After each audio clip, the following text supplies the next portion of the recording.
Welcome back, horror fans. Pumpkin Claw here. Diseases are the unseen monsters responsible for havoc and social breakdown in horror. These invisible antagonists create an environment of distrust and paranoia, bringing out awful dispositions in human nature, turning even the non-infected into unrecognizable creatures of desperation. Two of horror's most well-known diseases are the T-virus from the Resident Evil franchise and the aggressive flesh-eating bacteria from cabin fever. I am going to go into each and explain how they are transferred, discuss their rate and speed of infection, how they affect the contracted and the long-term outcome. Then after, I will analyze a scenario where a single patient is contaminated with both diseases and what would occur when you have an aggressive bacteria and a vicious virus in the same body, a patient negative zero. First, let us start with the flesh-eating bacteria from cabin fever. Necrotizing fasciitis is a bacterial infection that results in the death of soft tissue.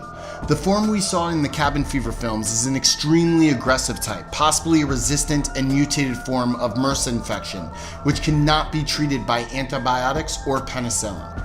Flesh-eating bacteria is actually an incorrect term, as technically the bacteria does not eat flesh, but systematically releases a toxin that breaks it down.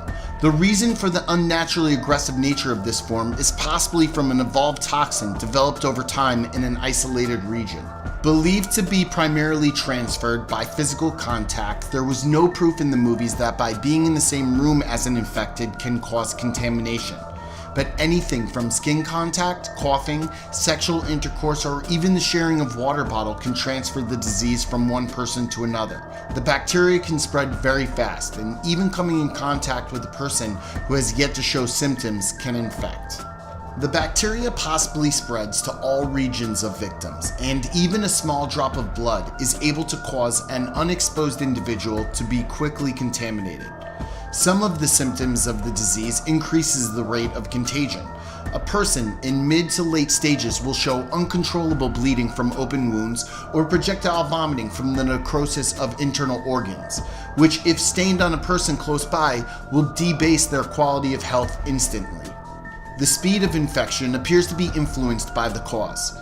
Fluid transfer looks to take a few hours to show signs of inflamed red tissue, followed by development of blisters with a pussy discharge. When an individual has an open wound, the bacteria seems to aggressively destroy the area faster, possibly due to dependence on the body's natural means of disbursement to spread the toxin. But when there is a large gaping wound, the bacteria is able to increase necrosis across a larger surface area compared to inside the body. The area of distribution shows to be random, with some victims demonstrating signs of soft tissue rashes or blisters in various regions, usually appendages followed by the face. Individuals will show signs of infection, then experience intense painful tissue loss within a few hours. The death of the host organism is imminent, so the bacteria purposely utilizes the infection to guarantee mass outbreak for survival. Now, the T-virus. The T-virus, or tyrant virus, is a strain of progenitor virus engineered by the Umbrella Corporation. The progenitor virus was designed for a new era of eugenics with mutagenic properties for military utilization. In test subjects, infection was from direct injection, but outbreaks occurred through fluid transfer. The original strain of the T-virus is airborne and highly contagious, but upon initial contact with the host, changes to spread through physical contact. Speed of infection is indeterminate due to the constant ability for the virus to alter its own genetic code based upon host. There have been many variations of the T-virus, and its strongest capabilities is to adapt according to situational conditions.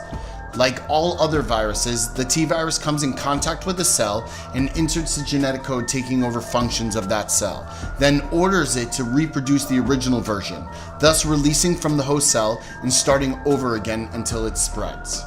Since the virus inserts itself into the DNA of the infected, it transforms genetic makeup. Living hosts usually see diminished higher brain function, leaving the animalistic or lizard brain to control behavior, affecting hormone functions, leading to rage, hunger, and increased strength.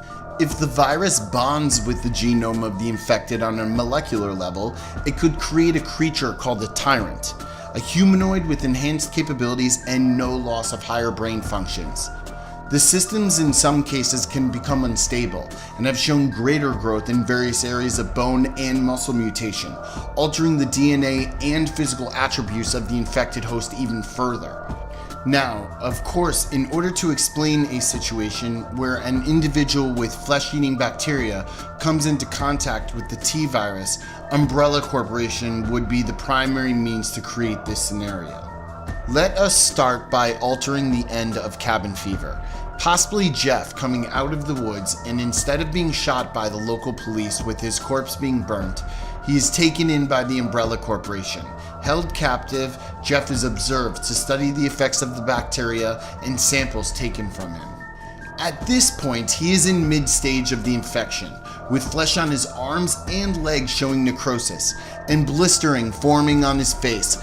He is then injected with the T virus. The first possibility is the bacteria continues its destruction of the tissue, and the T virus initially destroys higher brain function, turning the patient into a slow zombie with both bacteria and virus at odds. The bacteria releases the toxin as the T virus attempts to bond with the heavily damaged tissue at a molecular level, eventually leaving the patient into nothing more than a heap of dying flesh. Or the T virus utilizes the increased inflammation and sick body to mutate the already brittle tissue of the patient. The toxin from the bacteria destroys only non-mutated tissue, and the T virus immediately replaces it with enhanced cells. As the flesh is broken down, the T virus increases its rate of infection, and the patient shows high rates of mutation, with both the virus and bacteria working in unison, destroying and replacing as both infections spread throughout the host. What I personally think would happen is that the T virus bonds with the genetic makeup of the bacteria at a molecular level. Viruses are basically transportation devices of genetic code, and the T virus has shown on many different occasions that it is capable of evolving to its host in various conditions. The T virus could incorporate the DNA from the bacteria, harnessing the toxin into its makeup. As the virus spreads, this aids the takeover of the cells for faster and aggressive infections of the host.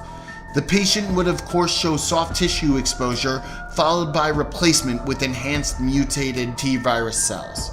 Whatever the outcome of having a victim exposed to both contagions, the danger this patient -0 would be to the mass population unquestionably catastrophic, but the results would be also invaluable to the Umbrella Corporation. Whether creating a horde of highly contagious zombies as a transfer device for both infections, both diseases destroying the host altogether, or combining to create a mutated monster, I do know that the concept is not a far reach from the level of evil exploratory science displayed previously by the Umbrella Corporation, and would not put it past them to purposely infect a poor individual with both horrific diseases for R&D, leading patient -0, causing disaster effects on the world. What do you imagine would happen if these infections met? Comment in the section below, and please remember to like, share, and subscribe. Stay scared.